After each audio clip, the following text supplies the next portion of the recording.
Silakan Kak Edi. Selamat pagi, apakah suara saya jelas teman-teman? Jelas Kak.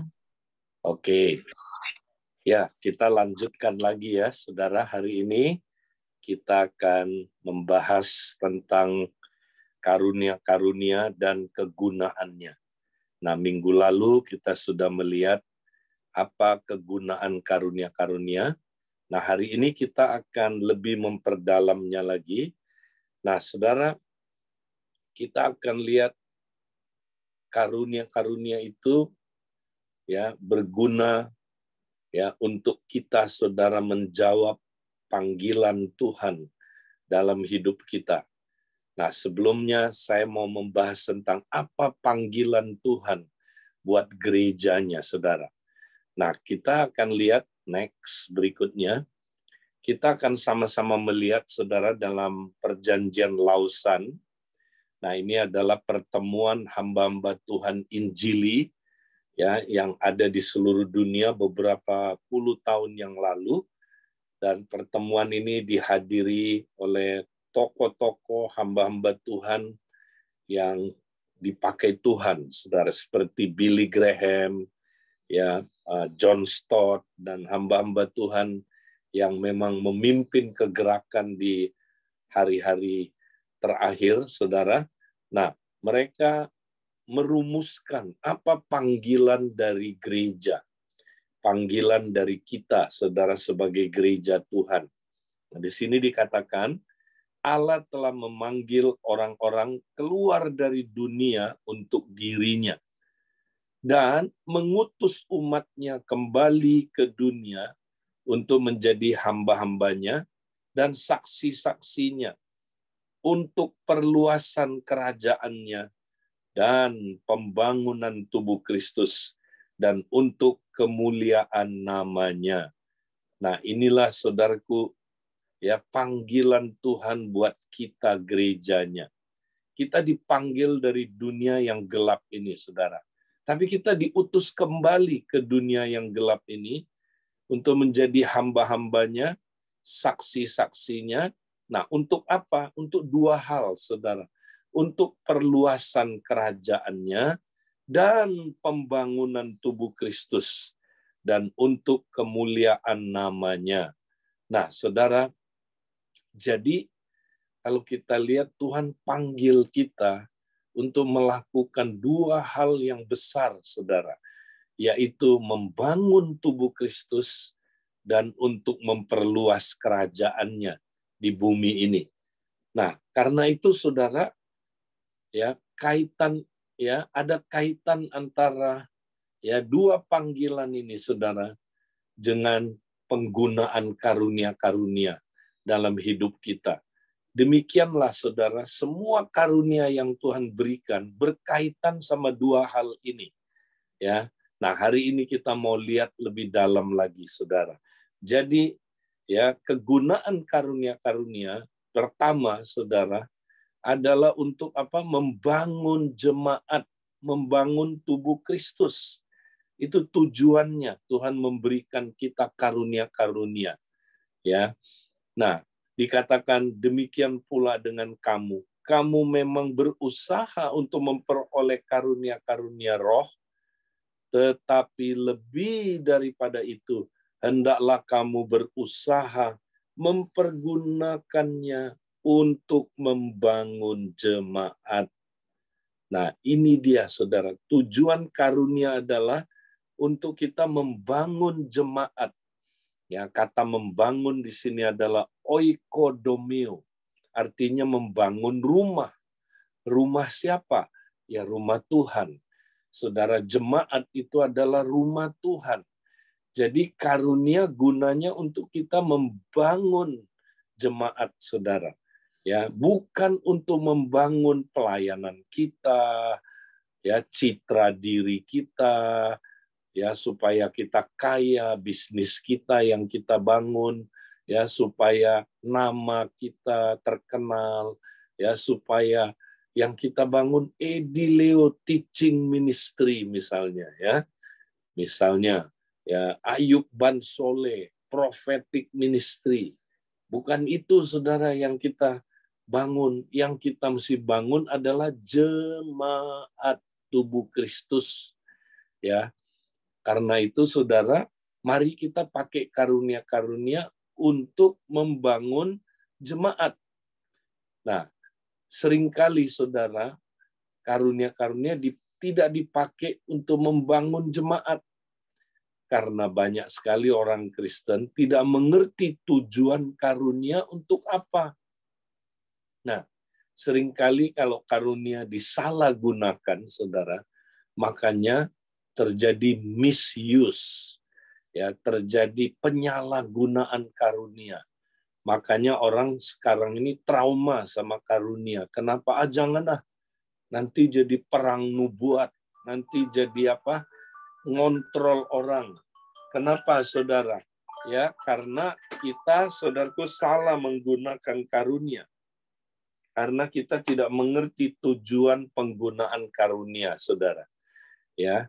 Nah, jadi mari kita gunakan karunia untuk kegunaannya, sesuai dengan kegunaannya. Sebagai contoh, saudara, ya, karunia roh saja, ya, itu ada berapa, saudara? Ada 9. Nah, salah satunya namanya bahasa roh. Nah, kalau bahasa roh, ya, kita bagi 2, satu untuk membangun iman sendiri, saudara. Nah, satunya lagi yang harus ditafsir. Berarti ada berapa? 10 karunia-karunia roh. Nah, ternyata dari 10 itu hanya 1 untuk membangun iman kita, saudara. Yang lainnya adalah untuk membangun jemaat. Makanya, saudara, kita perlu pakai karunia-karunia itu untuk membangun jemaat. Nah, kalau jemaat tidak dibangun, saudara, makanya jemaat itu, ya, tidak pulih-pulih. Makanya banyak jemaat, komsel-komsel, kalau saudara lihat, ya, berantakan. Komsel itu belum jadi rumah Tuhan, tubuh Kristus yang sehat. Ya, kebanyakan kita lihat komsel itu, saudara, ya, menjadi apa, saudara? Bukan tempat kediaman Allah sepenuhnya. Ya, kita lihat di situ, saudara, tidak berfungsi. Di situ, saudara, tidak bertumbuh mencapai kedewasaannya. Kenapa? Karena kita tidak menggunakan karunia-karunia untuk membangun jemaat. Mari kita pakai ini, saudara. Nah, nanti kita akan belajar minggu depan lebih dalam lagi, saudara, bagaimana kita menggunakan, ya, 5 pekerjaan atau 5 pelayanan, 7 kemampuan dan 9 alat untuk kita membangun jemaat, membangun rumah Tuhan, saudara. Nah, nanti kita akan lihat. Sama kayak kita bangun rumah, saudara. Kalau kita bangun rumah, kita perlu tahu pekerjaan apa aja yang dibutuhkan.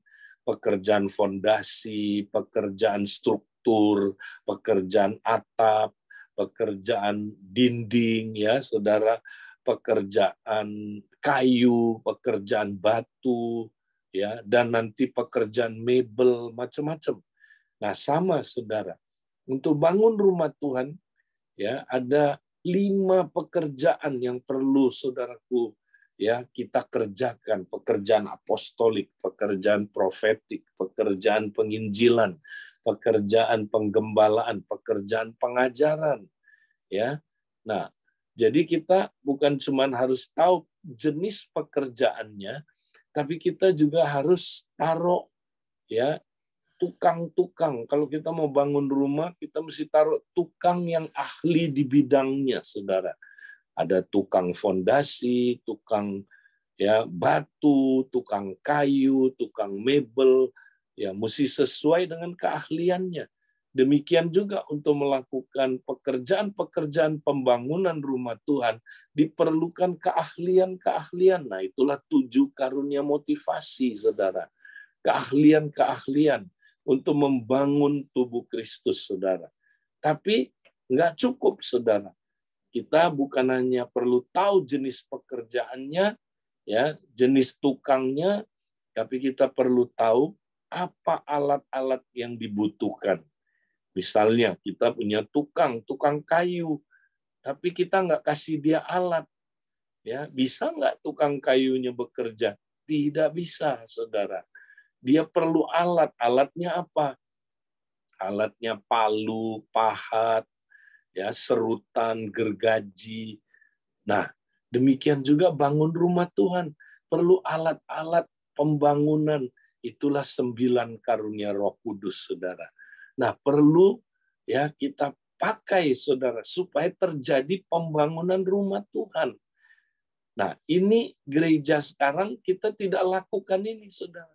Kita sibuk hanya ibadah hari Minggu, saudara. Ya, kita hanya dengar khotbah-khotbah aja. Itu nggak salah, saudaraku. Ibadah sama-sama nggak salah. Tapi saudara, kita perlu bangun unit-unit dasar dari gereja, yaitu komsel-komsel dengan 579 ini. Nah, nanti kita akan lihat aplikasinya bagaimana, saudara. Nah, sekarang kita lihat lagi, saudaraku. Yang kedua, apa tujuan atau kegunaan karunia-karunia yang kedua? Ya. Nah, tadi kan sesuai dengan apa perjanjian Lausan tadi, ya. Pertama, kita dipanggil untuk membangun tubuh Kristus. Nah, yang kedua, kita dipanggil untuk apa, saudara? Memperluas kerajaannya di dunia ini. Ya, inilah yang Yesus maksud, kita menjadi terang dan garam, menghadirkan kerajaan Allah di dunia ini, saudara. Nah, Yesus berkata pada murid-muridnya, saudara, kamu adalah garam dunia. Jika garam itu menjadi tawar, dengan apakah ia diasinkan? Tidak ada lagi gunanya selain dibuang dan diinjak orang. Kamu adalah terang dunia. Kota yang terletak di atas gunung tidak mungkin tersembunyi. Lagi pula orang tidak menyalakan pelita lalu meletakkannya di bawah gantang, melainkan di atas kaki dian, sehingga menerangi semua orang di dalam rumah itu. Demikianlah hendaknya terangmu bercahaya di depan orang, supaya mereka melihat perbuatanmu yang baik dan memuliakan Bapa-Mu yang di sorga. Nah, saudara, kita ini adalah terang dunia. Kita adalah garam bumi ini, saudara. Ya, apa maksudnya kita adalah terang dan garam? Nah, ini tentu berkaitan sama kerajaan, saudara. Ya, kita ini udah dipanggil dari kerajaan kegelapan tadi, ingat perjanjian Lausan, kita dipanggil dari dunia ini, itulah artinya eklesia, orang yang dipanggil keluar. Kita dipanggil keluar dari kerajaan gelap, masuk ke dalam kerajaan terang. Nah, tapi kita diutus kembali ke dalam dunia ini, diutus ke dalam dunia yang gelap ini. Makanya kita, saudaraku, punya fungsi, ya, yaitu apa, saudara? Kita menerangi kegelapan, ya. Kita, saudara, punya kuasa transformasi di dunia yang gelap ini, sehingga, saudaraku, terjadi transformasi, pemulihan, ya, orang-orang yang dalam kegelapan, saudaraku, ya, itu melihat terang itu. Ada kuasa transformasi, mengubah hidup orang-orang yang dalam kegelapan. Karena terang pasti menang mengatasi kegelapan. Kamu adalah garam dunia. Nah, sama prinsip garam sama, saudara. Ya, Yesus enggak bilang kamu adalah garam masakan. Ya, dia bilang kamu garam dari tanah, garam dari bumi. You are the salt of the earth. Ya, jadi bukan garam masakan, tapi kamu garam dari bumi. Ya, nah, dari mana kita tahu? Kalau saudara baca Lukas pasal 14, di situ diceritakan kalau garam menjadi tawar, dengan apakah dia diasinkan? Tidak ada guna lagi, ya, tidak berguna baik buat ladang maupun buat pupuk. Wow, ternyata kegunaan garam dua, saudara, buat ladang atau buat tanah. Ya, apa kaitannya garam sama tanah? Jadi zaman dulu gini, saudara. Kalau kerajaan melawan kerajaan dalam peperangan, salah satu senjata yang digunakan adalah garam. Ya, jadi kalau saudara bisa baca di Hakim-Hakim pasal yang ke-9 ayat 45, Abimelekh mengalahkan musuhnya dan menaburkan garam di kota itu. Ya, jadi kalau satu kerajaan mengalahkan kerajaan lain, ya, tanda kemenangannya adalah ditabur garam, saudara. Karena garam itu adalah tanda kutuk buat musuhnya. Juga ditabur garam di ladang-ladang musuhnya, saudara. Supaya mati semua tanamannya, sehingga musuhnya kelaparan dan menyerah. Itu yang terjadi kalau saudara baca sejarah peperangan pada zaman Tuhan Yesus itu, saudara. Menggunakan garam. Jadi garam adalah alat peperangan. Kita adalah garamnya kerajaan Allah. Kita diutus ke dalam kerajaan kegelapan. Kita punya kuasa menghancurkan kerajaan kegelapan. Karena kita adalah garamnya kerajaan Allah, saudara. Kita adalah kutuk buat setan. Kita diutus untuk menghancurkan produktivitas kerajaan kegelapan. Kita datang untuk menghancurkan perbuatan-perbuatan setan, saudara. Itulah tujuan Yesus datang. Ya, menghancurkan perbuatan-perbuatan setan, perbuatan kerajaan kegelapan. Ya, setan merusak dunia ini dengan banyak hal, dengan penyakit, dengan saudaraku kejahatan, dengan macam-macam perbuatan-perbuatan yang jahat, saudara. Nah, Tuhan mau kita menghancurkan perbuatan-perbuatan kerajaan gelap. Ya, kita juga, saudaraku, diutus untuk apa, saudara? Nah, kegunaan garam yang kedua adalah untuk apa katanya? Pupuk kalau bahasa Indonesianya. Nah, bahasa Inggrisnya bukan pupuk, tapi kotoran, ya, kotoran binatang, dung-hill. Rupanya zaman dulu, saudara, orang bikin pupuk caranya adalah menabur garam, ya, dicampurkan ke dalam kotoran binatang, saudara.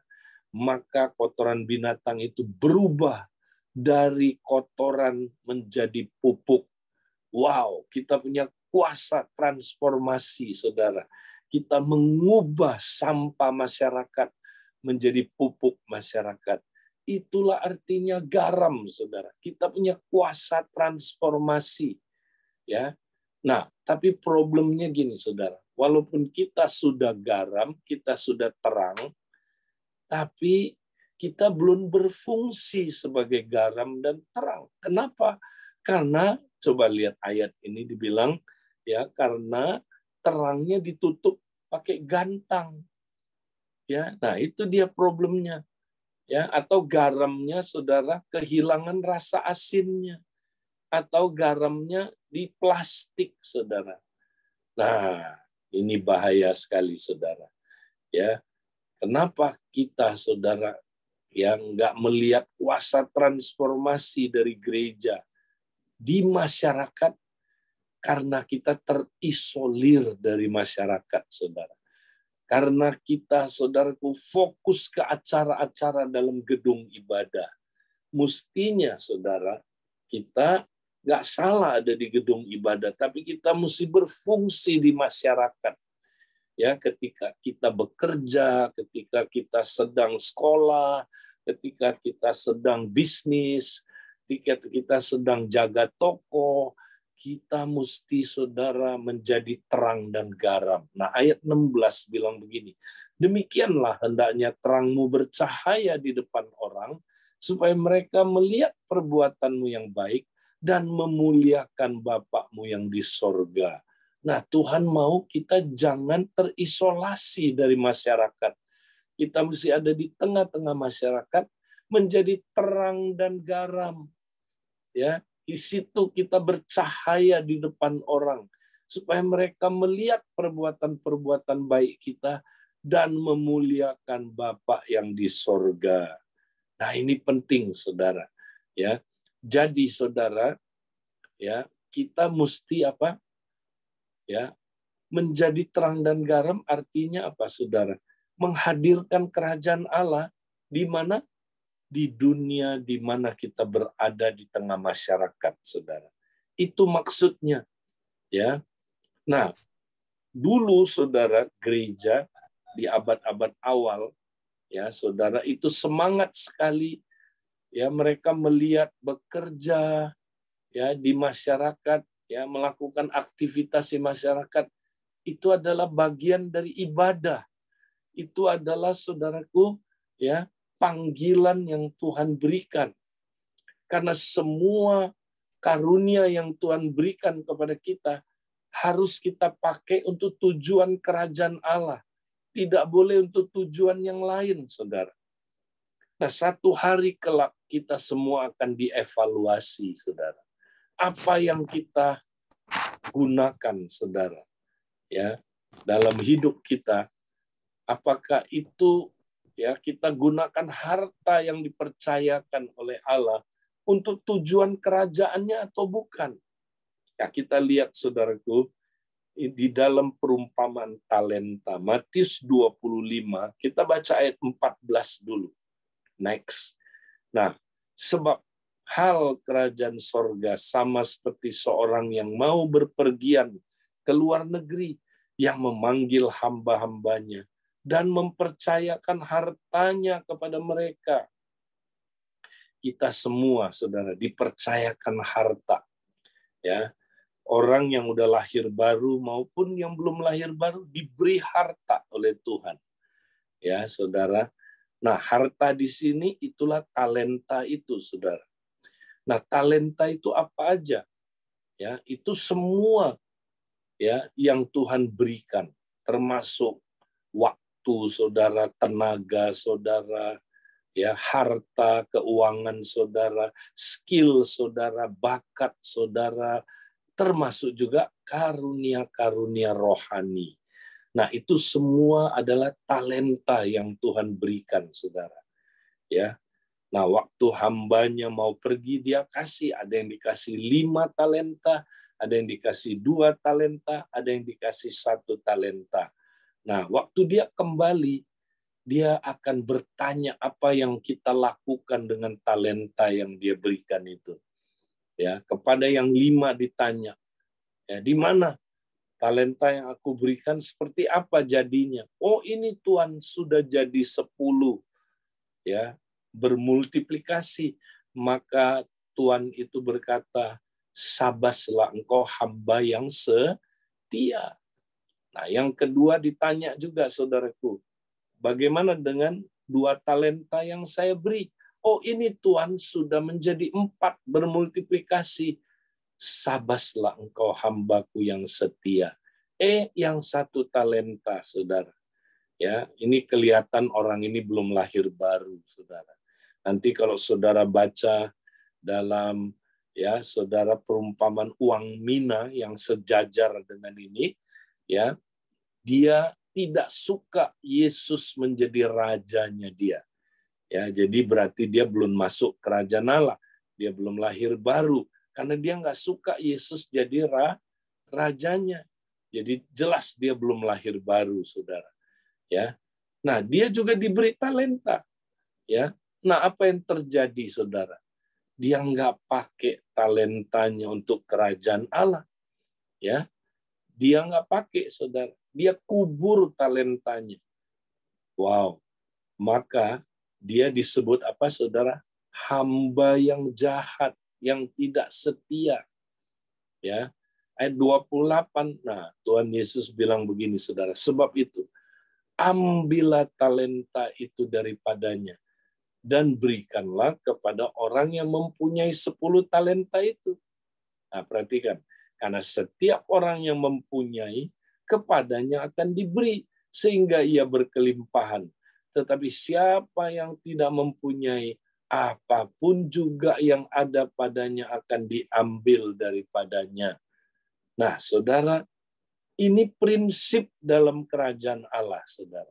Kalau saudara mempunyai, kepada saudara akan diberi lagi, sehingga berkelimpahan. Nah, kalau saudara dapat 1 talenta, pakai itu, saudara. gunakan talenta itu untuk kerajaan Allah, ya, untuk memperluas kerajaan Allah, untuk menghadirkan kerajaan Allah. Pakai talenta saudara untuk tujuan kerajaannya, tingkatkan penggunaannya, tingkatkan kemampuan saudara sehingga maksimal. Nah, kalau saudara meningkatkan, saudara gunakan untuk tujuan kerajaan, saudara akan diberi lagi sehingga berkelimpahan. Tapi kalau saudara tidak mempunyai, saudara nggak setia mengembangkan apa yang Tuhan berikan, wow, ini ngeri, saudara. Apapun juga yang ada pada kita, saudara, akan diambil daripada kita. Wow, ya, ini prinsip dalam kerajaan Allah yang kita mesti praktekkan, saudara. Ya, ingat, saudara, semua karunia-karunia Tuhan berikan kepada kita, saudara, itu adalah untuk tujuan perluasan kerajaannya, untuk tujuan menghadirkan kerajaan Allah di bumi ini, supaya kita bisa jadi terang dan garam di masyarakat. Makanya saudara, kita mesti berfungsi di masyarakat. Nah, saudara, di kira-kira 300 tahun pertama gereja, ya saudara, mereka masih saudara belum dipengaruhi oleh filsafat Yunani. Ya, tapi setelah saudaraku tahun ke-400, 500 dan seterusnya, gereja mulai dipengaruhi oleh filsafat Yunani, saudara. Nah, filsafat Yunani itu, ya saudara, prinsipnya begini. Ya, mereka membagi ada 2 macam orang, saudara.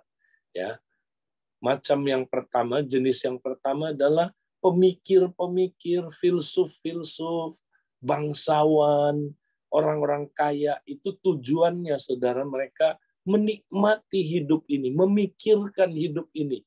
Ya, mereka itu, saudara, dianggap saleh. Ya, tapi saudara, ya, ada jenis manusia yang kedua, itu adalah budak dan orang-orang miskin. Nah, budak dan orang-orang miskin, saudara, itu tugasnya adalah bekerja. Jadi bagi orang Yunani, bekerja itu sekuler, saudara.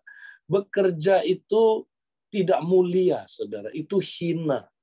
Ya, itu tidak saleh, ya. Jadi tidak kudus, kira-kira begitu. Mereka melihat itu pekerjaan yang sekuler, ya, tidak rohani, kira-kira begitu, saudara. Nah, konsep ini masuk ke dalam gereja sehingga akhirnya gereja, saudara, ya, mulai melihat, saudara, bahwa bekerja itu, ya, adalah pekerjaan hina, pekerjaan yang tidak mulia, saudara. Seperti orang Yunani melihat itu, ya, itu sekuler disebutnya. Nah, kalau yang rohani, yang mulia itu kalau jadi gembala sidang, ya. Jadi apa, saudara? Imam, ya. Jadi apa, saudara? Pengkhotbah, full time di gereja. Nah, itu mulia. Ya, itu mulia.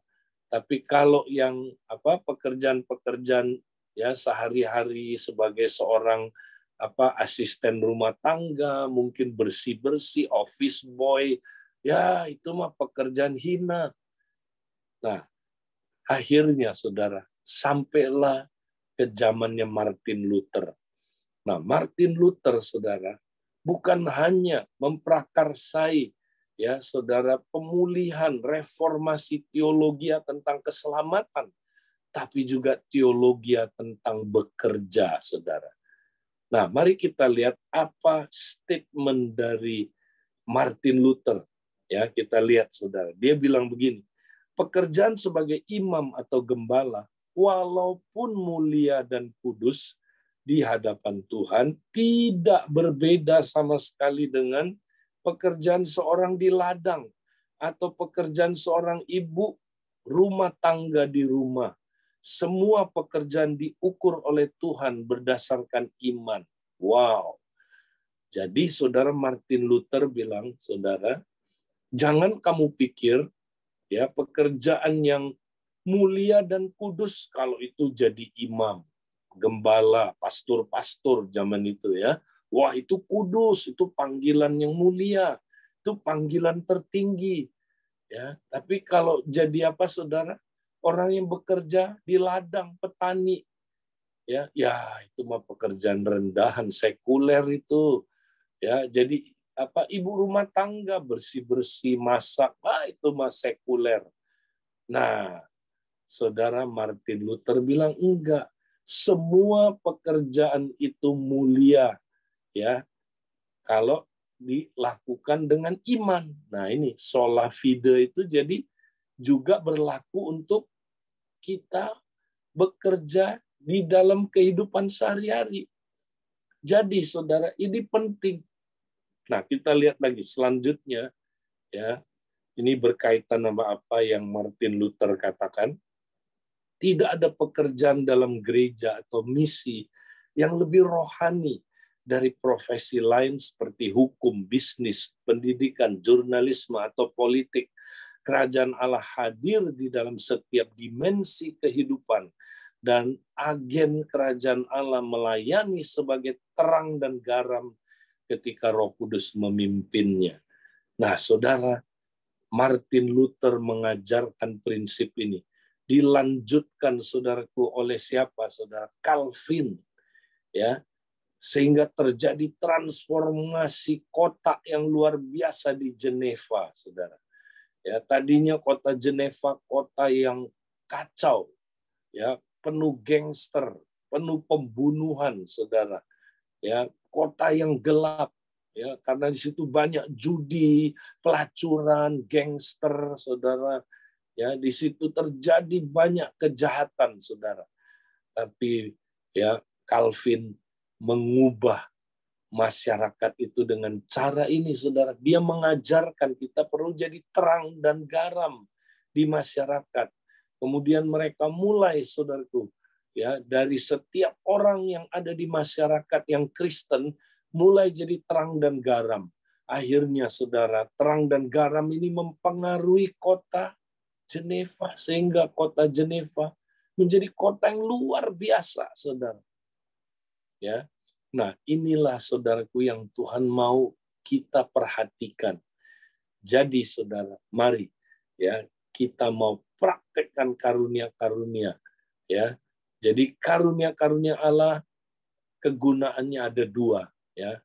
Pertama, untuk membangun jemaat, membangun tubuh Kristus. Yang kedua, untuk menjadi terang dan garam, menghadirkan kerajaan Allah di dunia ini. Saya berdoa supaya saudara praktekkan ini dalam hidup saudara, ya, dan kita tetap semangat, saudaraku.